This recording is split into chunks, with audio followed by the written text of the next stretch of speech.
Here's something strange I noticed about all the AEG push-alongs. If we take a look at the tank engines, Thomas, Percy, Toby, Duck. They all have gray wheels with the main color of the engine. That color is printed on the inner rim of the wheel. I'm assuming it's the same for Toby. I cannot confirm this as I do not have one out of box to inspect. But then, also, they have painted buffers, okay?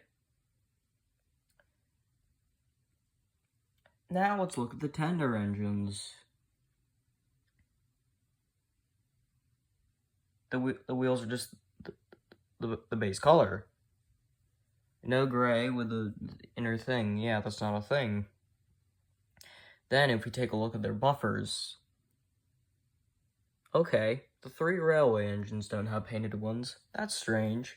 But if we take a look at James, he does. James is just a hybrid of the two. Mattel, be consistent. Gordon and James were literally released when the range launched, I'm pretty sure. They don't have the colored wheels. Yet Duck does. And he only came out in October. Explain yourselves, Mattel.